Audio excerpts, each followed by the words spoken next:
77 tahun sudah Indonesia mendapat kemenangan, ditandai dengan secari kertas bertajuk Proklamasi Kemerdekaan. Isi dalam kertas tersebut dibacakan lantang oleh Insinyur Soekarno. Bahkan setiap tahunnya di hari yang sama, 17 Agustus, deklarasi kemenangan itu dikumandangkan. Mencapai kata merdeka tak sesingkat huruf yang tersusun dari kata itu. Perjalanan Indonesia terlalu sederhana jika dirangkum hanya dalam beberapa paragraf. Namun inilah perjalanan Indonesia meraih sejarah kemerdekaan. Penderitaan dimulai saat Belanda datang ke Pelabuhan Banten pada tahun 1596. Mereka mengangkut banyak rempah-rempah dan peroleh keuntungan 400%. Pikir licik mereka langsung timbul dan ingin menguasai Indonesia. Mereka kembali di tahun 1602 dengan membentuk VOC atau Persatuan Dagang Belanda. Sejak saat itulah cengkraman kuku Belanda kokoh di Nusantara. Tak heran kalau saat itu kekuasaan Belanda semakin menjarah ke beberapa daerah. Kian hari, Belanda melebarkan sayap kekuasaan demi menguras kekayaan Nusantara.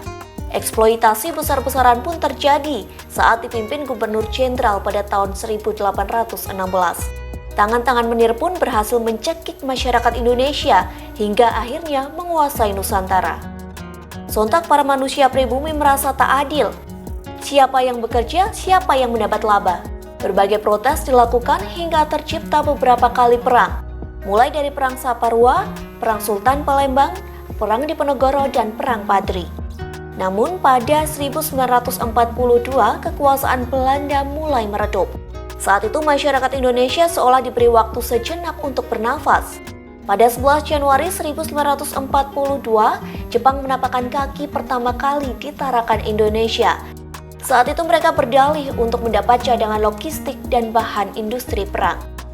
Kalimantan yang kaya sumber daya alam membuat Jepang gelap mata.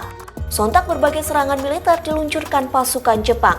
Daerah demi daerah hingga akhirnya mereka menyerang Pulau Jawa. Saat itulah Jepang berhasil melumpuhkan kekuatan Belanda. Indonesia memang bebas dari para menir, tetapi tidak dengan kekuasaan Jepang. Penjajahan dan perjuangan pun terus bergulir melalui banyak peristiwa yang menumpahkan darah.